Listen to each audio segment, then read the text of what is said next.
We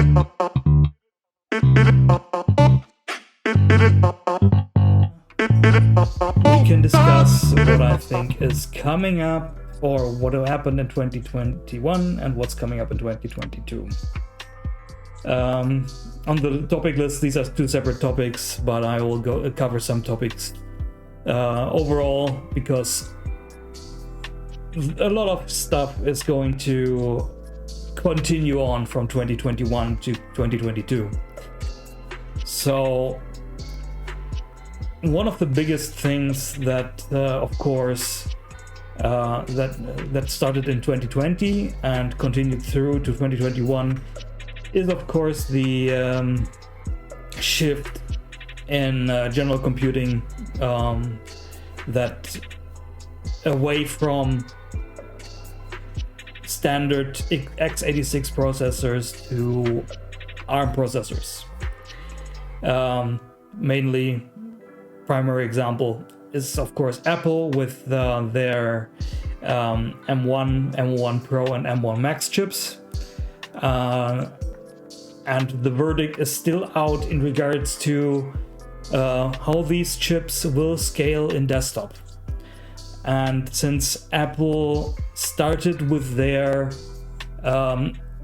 x86 to ARM transition at WWDC 2020, which was in June of 2020, we are almost at the end of their 2-year transition. So there are roughly 6 months or perhaps even 5 months left until this transition period is over. And we still have 2 major product lines that Apple did not update yet. And these are the bigger iMac, previously 27-inch, rumored to be in the future 32-inch, and of course the Mac Pro. And there are several rumors out in regards to what Apple is going to do for desktop, with coupling different M1 Pro, M1 Max CPUs and so on. Or what I theorize, that they will probably use those designs, but basically spec them differently so you can send higher voltages through them, because I think the M1 Max is a 45 watt part, and you can throw a lot more power on through those chips, and probably get a much more performance out of them. So the question is really if you need to stack those chips right away, or if you just spec them differently. And of course then it perhaps would not be the M1, because it's perhaps not mobile. I don't know what the M designator stands for, so nobody knows outside of Apple, I guess. And perhaps we are going to see a D1 or whatever they will be called for the desktops. So that's really a development that will be interesting to see. Then of course we had rumors last year about AMD also planning on developing and releasing M1 competitors, and leading over already, we have the whole discussion in the same space that NVIDIA wants to acquire ARM. So this is also, as we discussed in previous podcasts, something that is under investigation at the moment in the UK and in the US. In the UK because ARM is headquartered in the UK, and of course in the US because NVIDIA is headquartered in the US, and of course most of the competitors of NVIDIA that would be hampered by this acquisition are also located in the US. So These investigations are those two that we have to watch and see what is coming out of that.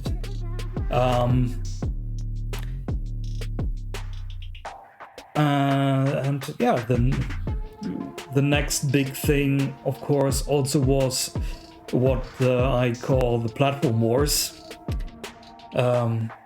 Mainly the Epic versus Apple and Google lawsuits, and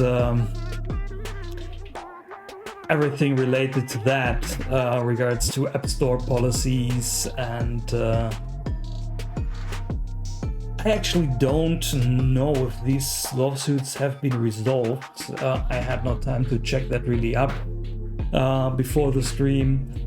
But these discussions in regards to what is fair, what is not fair, what should be allowed on those platforms, this is something that will continue to follow us in 2022, especially now that you actually have a company like Valve also entering that sector, like I also discussed in the previous episode, because Valve is relying on their sales on the Steam Deck through Steam to support this endeavor. Basically, without that they wouldn't be able to charge such low prices as they are charging for the Steam Deck.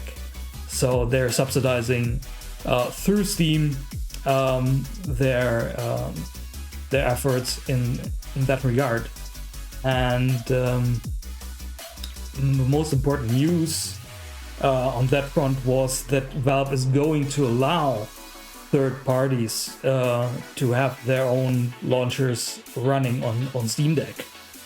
And that is a very important news in that regard. As I discussed in the previous episode, for me that is also not a huge problem, because the Steam Deck is going to be a computer. It will be a general computing device with a focus on, of course, gaming, but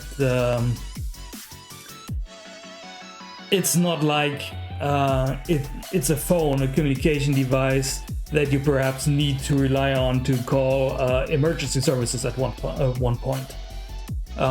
So the impact of perhaps having third-party software that is not properly validated for the device running on the Steam Deck is not a big issue like if it would be on an iPhone or an Android phone or whatever phone you're actually running.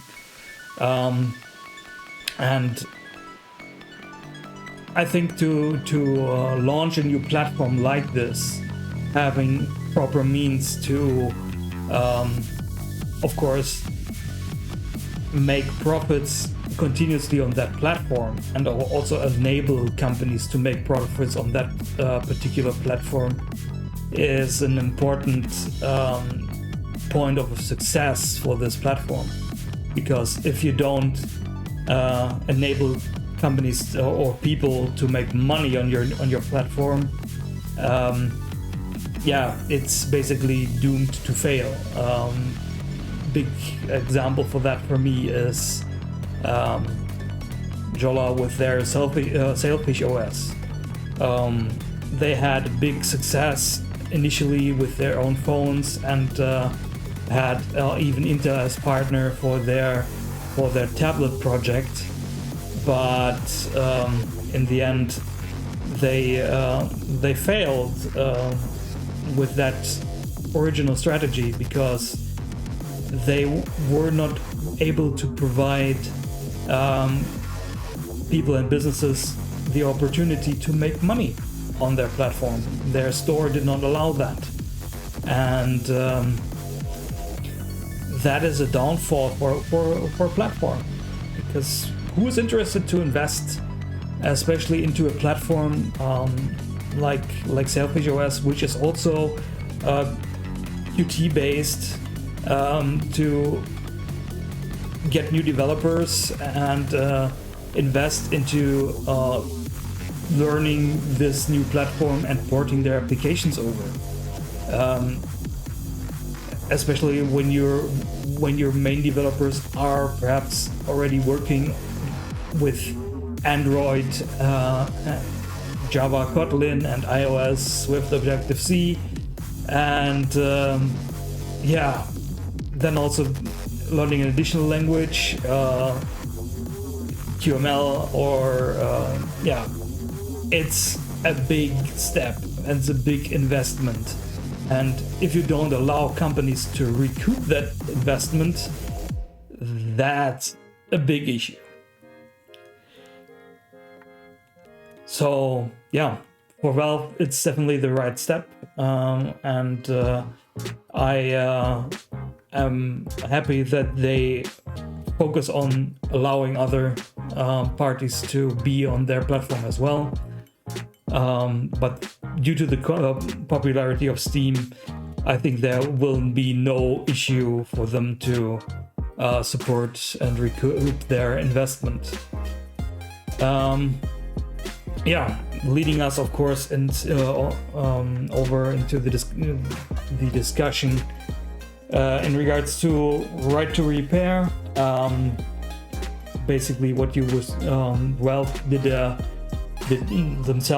tear down of the Steam Deck, and there was a lot of commentary about that because they also don't want you to open it.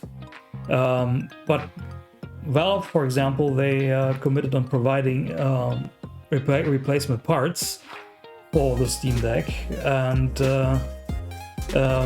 we had the Apple self-service repair program earlier, and the repairability approaches from Dell and Microsoft we discussed last time in an episode. So there is a lot of stuff happening in the right to repair field, and this will be something that will be continuing in 2022, because when the whole climate change discussion and environmental impact, I think focusing on reducing landfills is something that we should be all focusing on. So if you buy a new device and your old device is not functional, and your old device is still functional, don't throw it away, resell it.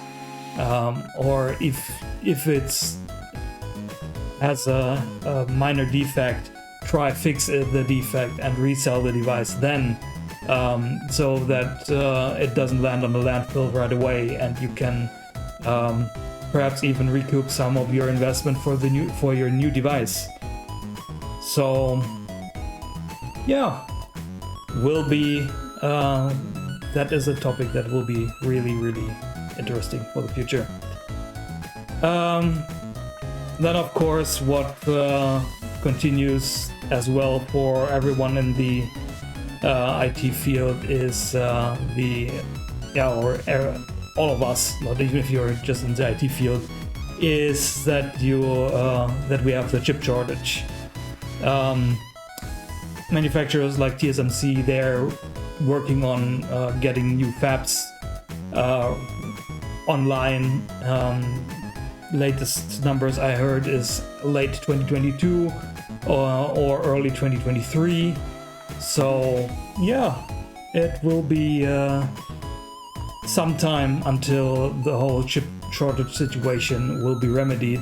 And if you then hear that companies like Nvidia are already planning on releasing the next generation of graphics cards, I don't know what nodes they will be using, if they are using current available nodes, which would then be impacted again by the chip shortage, or if they're using new manufacturing nodes.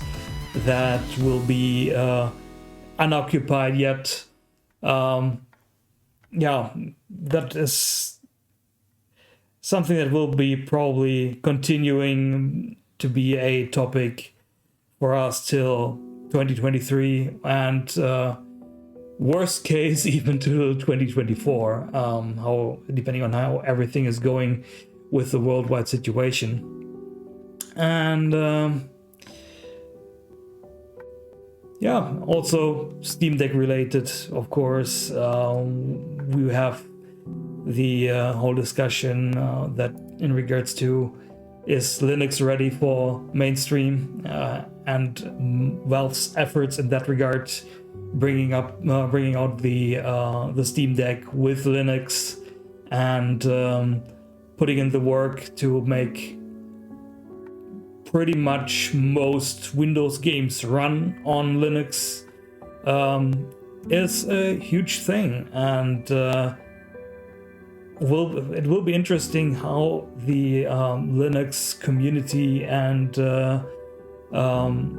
the industry into that regard will evolve in the next few years. So this is something that the Steam Deck really triggered to evolve, and this will be a development that will also continue to follow us into the next few years.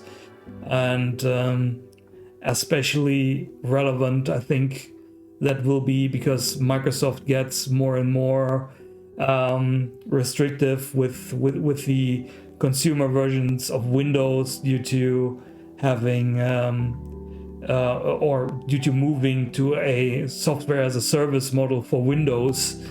And so this is a lot of moving pieces in that in IT industry at the moment, and will be interesting to watch. And I will be updating you guys in regards to what's happening there, and perhaps we can have discussions on that later on. Last hot topic that also got a boost in 2021, and that will continue in 2022, is the whole field of augmented reality and virtual reality. Late last year, we had quite a few announcements in regards to our AR and VR headsets. Some of these we also covered in previous episodes of the podcast, and there will be a lot of new releases this year in regards to headsets. We have also new interesting games coming out for VR, like Hubris, which is already treated like the possible next Half-Life Alyx in the VR space. So basically the launch of the Oculus Quest 2, or Meta Quest 2, or whatever you want to call the Quest 2 now, prompted a lot of new developments, a lot more interest in the space. And I don't remember the tweet. I think Beat Saber actually tweeted on Christmas that they had the largest new number of new users this year on Christmas than ever before. And Beat Saber has been around in the VR space since I think 2016. So they have some comprehensive data on that regard. Yeah, so a lot of big topics that we discussed on the podcast continuing this year, and it will be interesting what is going to happen and of course everything is of course impacted by the general situation that we are facing with the pandemic right now, and let's just hope that 2022 will provide us with some kind of resolution in that regard.